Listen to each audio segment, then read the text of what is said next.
Welcome to the Time Management Podcast with me, your host, Abigail Barnes. I'm a productivity coach, global speaker, time management author, and award-winning entrepreneur on a mission to share the 888 formula with the world and to remind you that it's your time. Leave it to me to bring you new time management tips, tricks, tools, and strategies, to introduce you to guests, research, and case studies from around the world, and to give you a simple 5-step process you can follow to uplevel your productivity, achieve your goals, and create a life that exceeds your wildest dreams. I'm so excited that you're here, so let's get started. Welcome to the show. This week, it's you and me and a time audit success story from somebody who wanted to come on the podcast and to share with us what they took away from their 7-day time audit as a result of buying my book. They are coming on to share their top takeaways as well as how they actually tracked their time, and they also give us a mini motivational pep talk, because I know that one of the biggest challenges that people can face is that ironically they don't actually have time to track their time to get started, and that is what they share in this conversation with me today. So without further ado, let's dive in. Welcome to the show. I am so excited to be joined today by the incredible Matthew Theijssen for a conversation all about time audit success. Matthew, welcome to the show. Thank you very much for having me, Abigail. Let's dive straight into our conversation today. What prompted you to buy my book and do a time audit, and who is Matthew in a nutshell? Thank you very much for the warm invite. We met back in the days of good old Clubhouse. And for anyone who is listening and doesn't know what that is, it's an online platform where during COVID, it was an opportunity for entrepreneurs and business-minded people to come together and to share a version of themselves. That's where we connected. But my story in business goes a lot further back than that, working in the restaurants out in South Africa before coming over to the UK and realizing just how much of the entrepreneurial space there is. Now, for anybody who's trying to get into business, you'll probably be very, very aware that there's only 24 hours in the day, but there's always 36 hours of work to do. That provides a conundrum. Listening to yourself and connecting with you outside of the Clubhouse hallways, decided that, maybe there's an opportunity to improve how I manage my time. I've always believed that I'm pretty on time, or maybe even better in time, which I think there is a difference between, but definitely going through the book, reading what was in there, has definitely helped to confirm some of the things I already knew, but also to give me a new lease of life on time management. And it's definitely something that I would recommend anybody to read, especially if you find yourself chasing your tail, whether it be in work, business, life, or a combination of all of these. What was the biggest realization that you had from auditing your time? Definitely that I'm one of those people that can find excuses not to do things. There's a lot of wasted time. There's 24 hours, but there's 36 hours of work to do. But if you realize you're spending 3-4 of them on senseless things, whether it be the doom scrolling or the quick walk to the shops, or I see people all the time, they take walk to the shops for lunch and then come back and then walk to the shops for dinner. But batching my time was definitely something that's helped me a lot. It shone a light on inefficiencies in the process, and being somebody that's very of process, it meant that I could better focus my efforts and make sure that I'm not doing things just for the sake of it, but then being able to focus on things that really matter to push the needle forward. Would you say that's meant for your work and your life as a result of doing the time audit? It's definitely set the course in the right direction. And we go back to this COVID period, and frankly, I was both broke and broken during the course of that year. I lost almost £80,000 in forfeited income, spent savings, and a business deal that went a bit sour. But by being able to focus on my time, but also where I'm focusing my energy, has meant that I firstly found my calling. This is all in the digital economy and the digital space. I get to work with some incredible people, and I've not only recovered that, but actually gone on to fully almost recoup it, which is one of those two sides of the coin. You've got on the one side this broken version of myself, and now not rags to riches, but certainly progress and working towards those big goals definitely played a big part in streamlining my time for sure. And a question that I often get asked by people is how tactically to actually do the time audit, because we are tracking our time in 30-minute increments for 7 days, 24/7. How did you do your time audit tactically? It's a great question. And for me, if it's not in the calendar, it doesn't happen. And it's quite simple. So we know that people's attention spans are generally limited to 30 to 45 minutes. So the first question I would ask anybody is, why are you spending so much time block booking 2 hours to get something done? The reality is you're going to be productive for half of it. If you do break it down as per what you suggest in your book and some of the methods, then that 30-minute time slot can be very effective. But the second thing is to actually use the diary. Some people will write it down and I have a to-do list, but do you put it into your diary? Remember, you've got 24 hours in a day.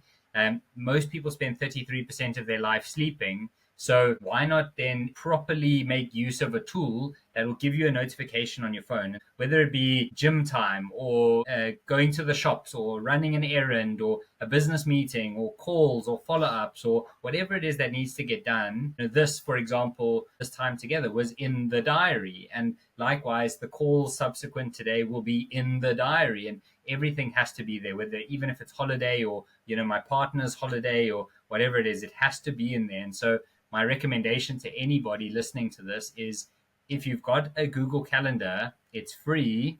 You've just got to make use of it.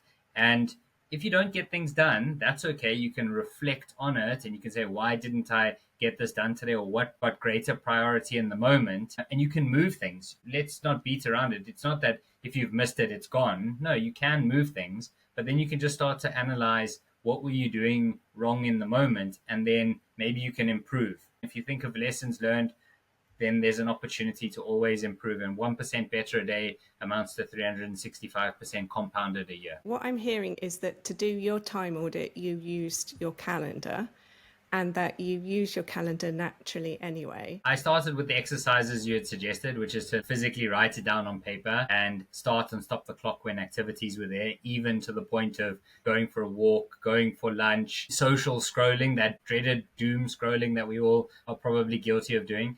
But then it just became a habit. If you practice things and you start to become aware, we think about the competency model, and the minute you've got that conscious competence, you can then move towards making it a habit. And the more on top of things you keep, switch from that in time that I was to more on time, and actually become more proactive in the process. For example, today, waking up, and already if I was to rattle off the list of things, we're talking a midday on a Friday, but already I've done probably more than most people will do in their whole day. And that's testament to good time management, being very streamlined in where do I need to be and when, and just making the most sense of the day. You started off by doing the time audit on paper, and then you moved over to using your own calendar to do it.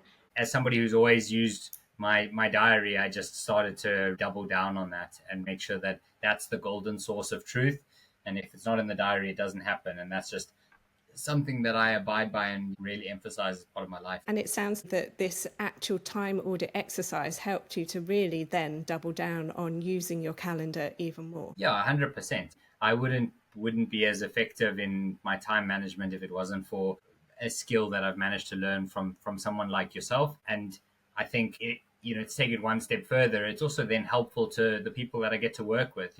I'm in a sales orientated role, as well as what I do in the digital economy. And so when I'm having those conversations with people, it's not just effective for me, but it also then makes sure that other people know where they need to be, whether it be my team members or my prospective customers. It also helps them. There's definitely merit in making sure that you know what you're doing, but then you're also then relaying that and making it easy to follow for other people as well.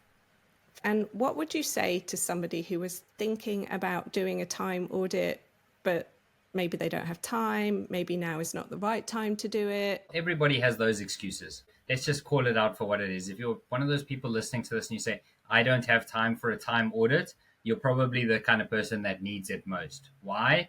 Because there just is no excuse. You'll make time for the things that you want to do. There's a lot of things we need to do, but what we want to do is what will invariably take our priority. If getting on top of your life is something you want to do and you want to become a better version of yourself, then you really want to sit down and audit your time, because you'll find that all of a sudden, just like running a budget, I always tell my different team members that it's so important to run a budget. Why? You can reconcile money in and money out. And that's how you can grow wealth, something that I'm very passionate about with the people I get to work with. But if you're not doing the same thing for your time, I heard Eddie Murphy walk through a hallway, and he said, you've got 77 summers, 77 autumns, 77 winters, and 77 springs. If you're lucky. We've seen recently a footballer got his life cut short very promptly. But if we look at the average of these 77s, then that means you've got 77 bites at the cherry. And if you miss those, you ain't getting them back. But then maybe something unexpected will happen. And as they say, hell is meeting the person you could have become. So why not take the time to sit down, know where you are, where you want to get to, and then work backwards and create a plan from there. And if you can do it effectively with your time, you'll be all the better for it in the long run as well. Amazing. Thank you for that pep talk there. And thank you for coming on and sharing your time audit success story. What else would you like to add to this conversation today to call it complete? Just to say thank you very much for everything that you have done over the years and continue to do through running things like this podcast and what I see you up to in the social space. The entrepreneurial world is very small, and it's always encouraging to see what people are getting up to and the progressive steps they're making. I think anybody listening to this will truly benefit. I just hope that people will be able to take some skills. If there's an opportunity to plug a follow, then I would always say, let's connect up. I'm sure in the show notes you can find me, but at Matthew Theijssen. And I'm just encouraged to see how everybody gets on in their own journey, because life's short, the circle is tight, but maybe there's an opportunity for us to grow the circle and the community and network. Thank you so much for your time and for coming on today, Matthew Theijssen. Thank you very much, Abigail Barnes. Appreciate you. And if you have been inspired by today's success story and would like to do your own time audit, then all of the links are in the show notes to buy a copy of the book. And to find out exactly how to do that audit, we've got everything that you need from end to end, including the downloadable tracker that you can use either in a paper format or an Excel format. And there are many different ways that you can track your time. We will also leave all of the links for Matt in the show notes as well. And back, I loved what Matthew was sharing there with us, how he was able to realize the power of using his calendar to track everything. I, like Matthew, also use my Google Calendar to track everything. I put in my lunch, I put in my dinner, I put in my exercise classes.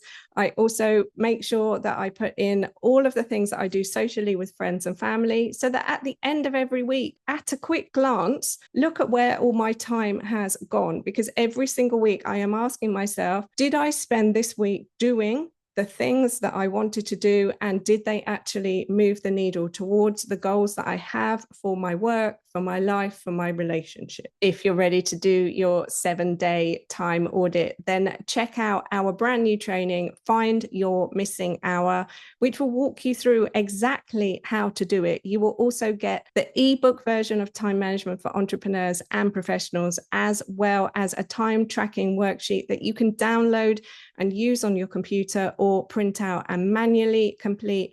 Or, like Matthew was saying, you can use it in conjunction with your calendar. All of the links for that are in the show notes. If you'd like to work with me one-to-one, book me to speak at your next event, or to deliver training for your team, email inquiries at successbydesigntraining.com. That email is in the show notes as well. So until next time, my friend, stay safe, stay well, and remember, it's your time. Thank you so much for tuning into today's episode. If you loved what you heard, be sure to let me know by leaving a review so I can keep the good stuff coming. Come and say hi on Instagram at Success by Design Training, or visit my website, successbydesigntraining.com, or connect with me on LinkedIn. Just search Abigail Barnes. Until next time, don't forget, you are amazing, and it's your time.